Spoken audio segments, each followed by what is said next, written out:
অনশনরত ওয়াংচুকের জীবন বাঁচাতে যা প্রয়োজন সেটাই করুন, কেন্দ্রকে বলল দিল্লি হাইকোর্ট। বৃহস্পতিবার দিল্লি হাইকোর্টের প্রধান বিচারপতি দেবেন্দ্র কুমার উপাধ্যায় এবং বিচারপতি তেজস কারিয়ার বেঞ্চের নির্দেশ, সরকারি চিকিৎসকদের দিয়ে প্রতিদিন ওয়াংচুকের স্বাস্থ্য পরীক্ষা করাতে হবে। চিকিৎসকদের রিপোর্টের ভিত্তিতে যদি চিকিৎসার প্রয়োজন পড়ে তাহলে সেই বিষয়ে পদক্ষেপ করতে হবে কেন্দ্রকে।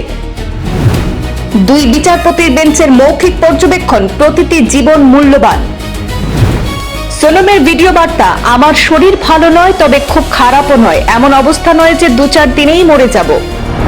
প্রশ্নপত্র ফাঁসের ঘটনায় কেন্দ্রীয় শিক্ষামন্ত্রী ধর্মেন্দ্র প্রধানের পদত্যাগের দাবিতে শুরু হওয়া আন্দোলনে যোগ দিয়ে অনির্দিষ্টকালে অনশনে বসেছেন বিশিষ্ট সমাজকর্মী সোনম ওয়াংচুক। আজ বৃহস্পতিবার সেই অনশন 19 দিনে পৌঁছেছে।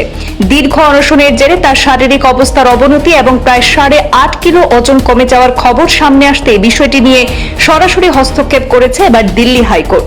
জরুরি আবেদন আদালতকে জানানো হয়েছে যে অনশন অব্যাহত থাকতে আগামী 48 ঘন্টার মধ্যেই গুরুতর স্বাস্থ্য ঝুঁকি তৈরি হতে পারে। আবেদনে আরও অভিযোগ করা হয়, পরিস্থিতি মোকাবিলায় প্রশাসনের পদক্ষেপ যথেষ্ট নয়। একই সঙ্গে বলা হয়, শান্তিপূর্ণ প্রতিবাদ গণতান্ত্রিক অধিকার হলেও একজন আন্দোলনকারীর জীবন রক্ষা করাও রাষ্ট্রের গুরুত্বপূর্ণ দায়িত্ব। শুনানির সময় সলিসিটর জেনারেল তুষার মেহতা আদালতকে জানান, ওয়াংচুকের স্বাস্থ্য পরীক্ষা প্রতিদিন করা হচ্ছে, যদিও সবসময় সরকারি চিকিৎসকরা তা করছেন না। এই তথ্যের পরই প্রধান বিচারপতি দেবেন্দ্র কুমার উপাধ্যায় এবং বিচারপতি তেজস কারিয়ার বেঞ্চ স্পষ্ট নির্দেশ দেয়, প্রতিটি জীবন মূল্যবান। সোনম ওয়াংচুকের জীবন রক্ষায় যে চিকিৎসার প্রয়োজন তা অবিলম্বে নিশ্চিত করতে হবে।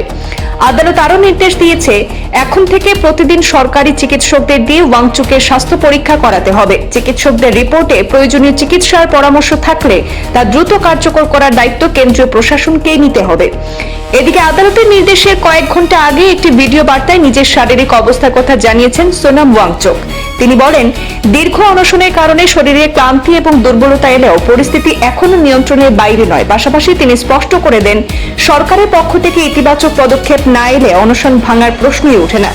ভিডিও বার্তা দেশবাসীর উদ্দেশ্যে তিনি আগামী 20 জুলাই দিল্লির যন্তর মন্তরে অনুষ্ঠিতব্য প্রতিবাদ কর্মসূচিতে শান্তিপূর্ণভাবে যোগ দেওয়ারও আহ্বান জানিয়েছেন।